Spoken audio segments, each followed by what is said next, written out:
It's Scott. In one of our previous Give Me Fives, we went ahead and touched on the idea of how you can quickly give fluids to kids.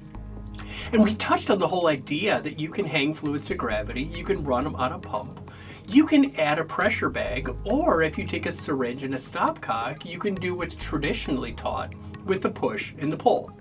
However, I want to go ahead and take just a minute and have yet another geek out session and go ahead and quickly touch on a relatively new toy called LifeFlow. Now with that, quick reminder, I do not work for this company. We've just played with it in skills labs that we've coordinated across the country. And in talking to both military and civilian sites that have used this toy, it's something you're probably going to see far much more of for kids and adults in the future. So with that in mind, the whole idea behind LifeFlow is it's best described as the IV squirt gun. So with that in mind, one end just simply goes ahead and gets placed, to no surprise, into your IV tubing. Then we have the squirt gun. And with that, we go ahead, everything comes all pre-prepared. It's got a syringe that is attached to it. Therefore, you go ahead, place this inside. Once it's inside here, clamps down, and you're ready to go. So this part, as we showed, is going to go into the IV bag. This part, to no surprise, is going to hook up to your IV site. And you can give it via IV, or you can give it via intraosseous as well. Either way, it works great.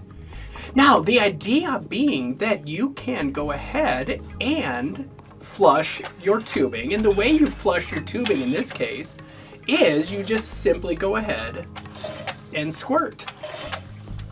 And now you are ready to hook everything up to your patient once it's all been primed. Now, you notice that inside of here, it's got a 10 cc syringe. And when I first played with this device, I asked the company, I'm like, why didn't you put a 20? I said, because in children, everything is pretty much 20 per kilo, 20 per kilo, 20 per kilo. Would have made life a whole lot easier if you just put a 20 cc syringe. And their reply was, yeah, we tried that, but we actually found that when we looked at the people having to go ahead and squeeze, that it was a whole lot faster and a whole lot easier if they used a 10 versus a 20. So there actually was a method of their madness as to why they went ahead and put a 10 cc syringe. But the idea being, once it's hooked up to your IV or your IO, you can go ahead and squirt. And if you just want to let it refill on its own, it'll go ahead and refill on its own.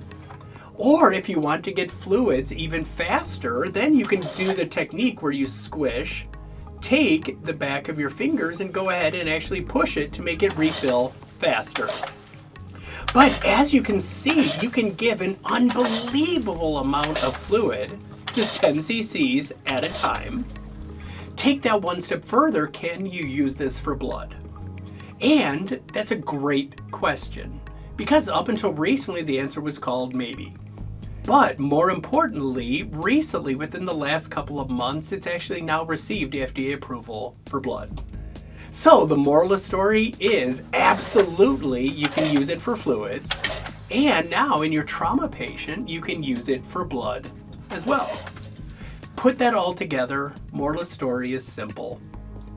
If you want to give fluids quickly, even in a kid via a 22 gauge IV, you can give fluids 4 times as fast if you go ahead and use the squirt gun versus going ahead and using a pressure bag.